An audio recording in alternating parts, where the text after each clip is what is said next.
देव है?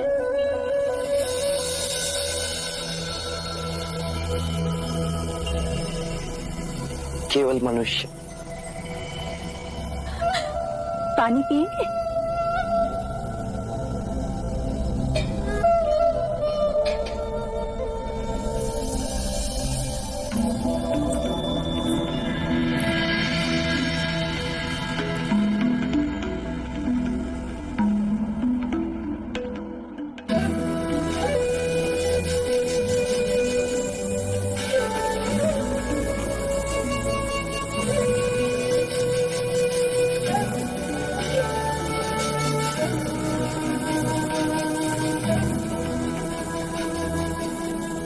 और नहीं पिएंगे?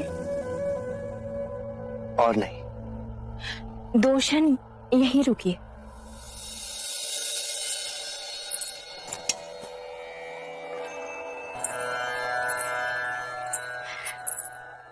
मेरी पूजा का नैवेद्य। मैं तपस्वी हूं। पके हुए खाने का त्याग किए मुझे बहुत समय हो गया। मुझे क्षमा करें। फिर आप क्या खाते हैं? दिन में एक समय कंद मूल फल जो भी पेड़ से गिरा वही खाता हूं। जोगी बाबा का कोई नाम? सिद्धार्थ। सिद्धार्थ।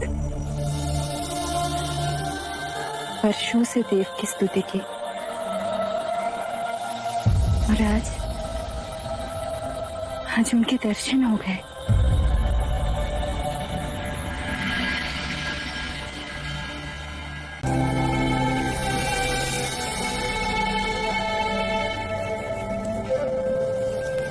आप उस जोगी की राह ताक रही हैं ना? 3 दिन से बाहर ही नहीं आए। ऐसे शरीर को दुख देंगे तो उनका स्वास्थ्य बिगड़ जाएगा। कोई तो हो जो इस समय उनकी सेवा करे। इस घने जंगल को पार कर हमारे गांव की तरफ कौन आएगा? हे भगवान, मुझे पाने के लिए जो इतना कठोर तप कर रहे हैं, उनकी देख रेख का भार भी तेरे ऊपर है। कोई तो हो जो उनको संभाले।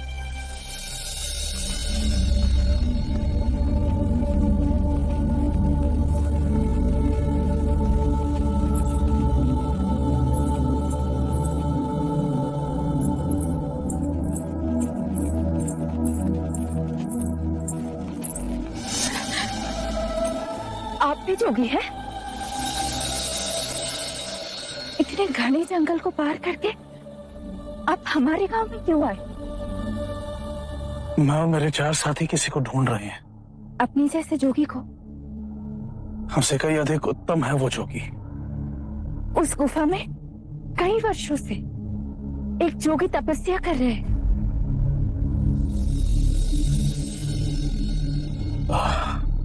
उस जोगी की आयु लगभग 30 बरस है। हाँ, लंबा कद, कमल के जैसे नेत्र, शांत, सुंदर। उनका नाम? सिद्धार्थ। वही दिव्य सिद्धार्थ जिसे ढूंढते हम जाने कहां भटक गए थे। आपका धन्यवाद। आपका भी धन्यवाद।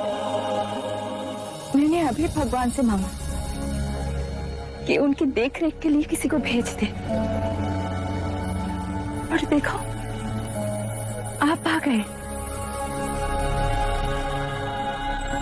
उस गुफा से वो नदी की ओर प्रातः आते, नहाकर 3 चुल्लू पानी पीते, फिर कोई एक पका फल खाते। 3 दिन से वो बाहर ही नहीं आए।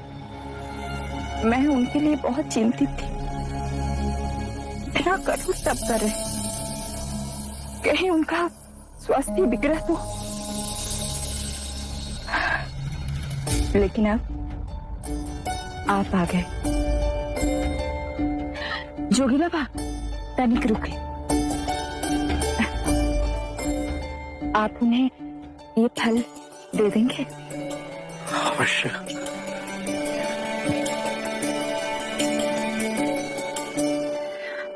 आप उनका ध्यान रखेंगे ना?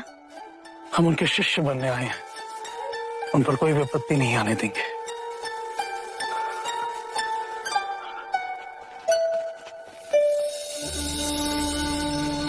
जो आप मुझसे मांग रहे हैं वो असंभव है। क्यों सिद्धार्थ? मेरा गुरु कह रहा है कि मैं उसे अपने शिष्य के रूप में स्वीकार करूं। ये हमारी यात्रा का तीसरा चरण है सिद्धार्थ। गुरु शिष्य से गुरु भाई, और अब तुम्हारा शिष्य।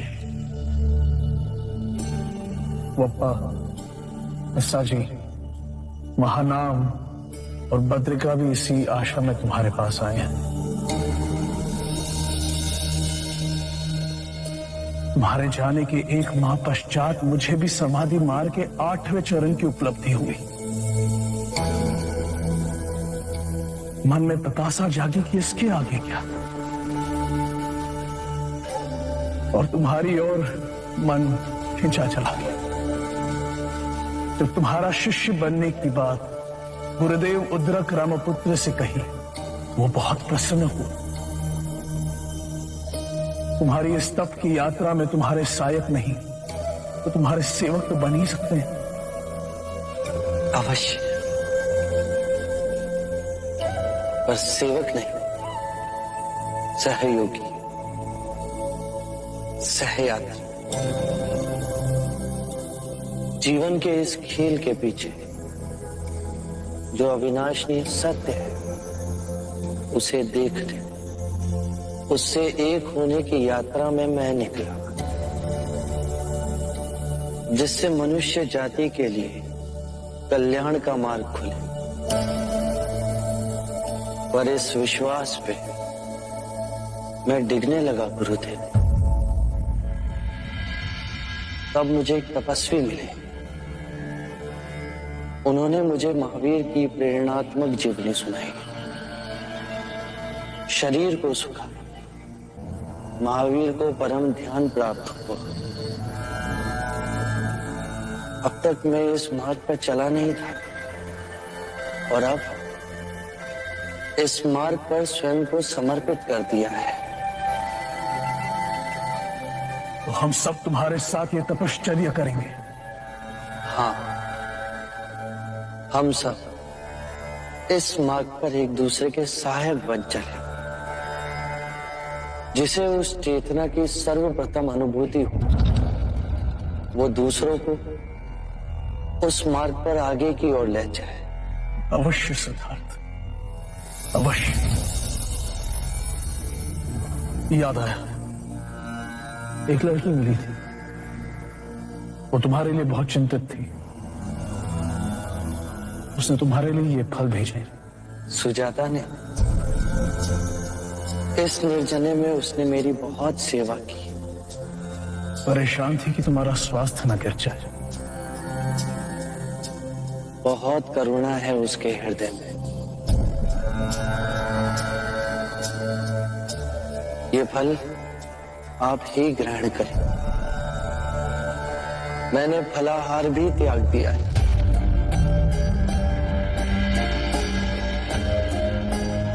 तो सिद्धार्थ, अब मैं केवल जल ग्रहण करता हूं।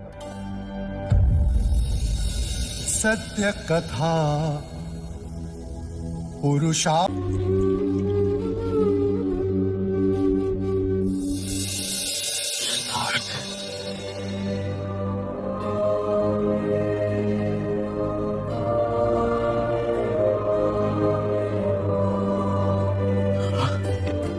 पानी जल ग्रहण कर लो। नहीं गुरुवर,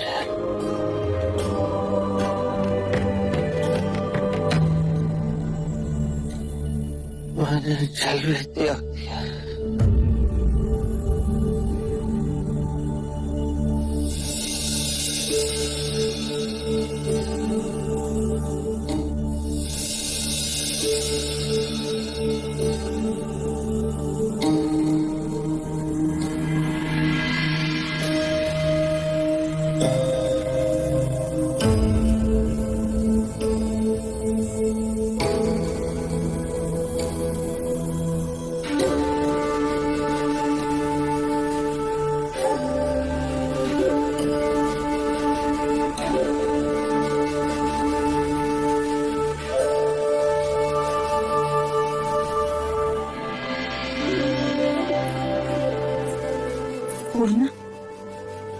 वही जोगी है जो इतने जीवन से भरे थे। उनके एक साथी तपस्वी को मैंने ये कहते सुना कि उन्होंने कई दिनों से पानी तक नहीं पिया है। हे ईश्वर, ये कैसी तपस्या है जो पानी से पैर बांधे? सिद्धार्थ बहुत दुर्बल हो गए, बड़ी कठिनाई से तो चल पाते हैं। उन जैसी तपस्या और कोई नहीं कर सकता। अब तो बस यही प्रार्थना है कि उसे मुक्ति का मार्ग मिल जाए। सिद्धार्थ मुक्ति के द्वार के समीप ही है। इतने कठिन तपश्चर्या से उसके मन से जो पुकार उठेगी वो आकाश का सीना भेद के रख देगी।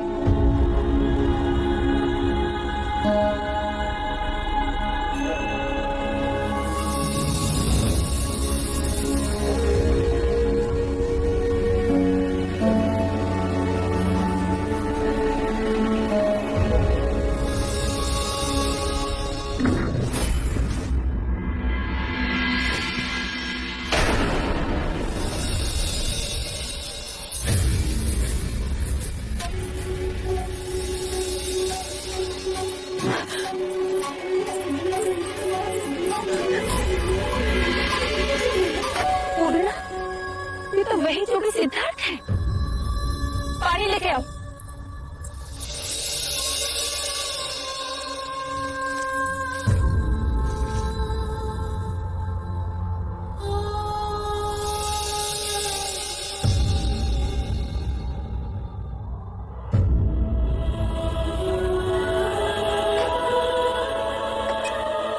ये आपकी पूजा का नैवेद्य है।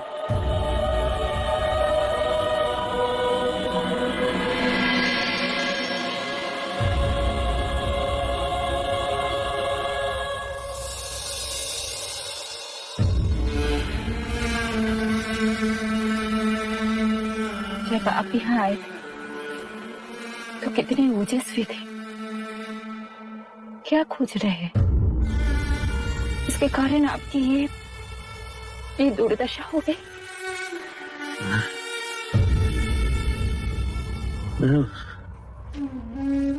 मुक्ति का मार्ग खोज रहा था। हे ईश्वर, अन्न जल त्याग के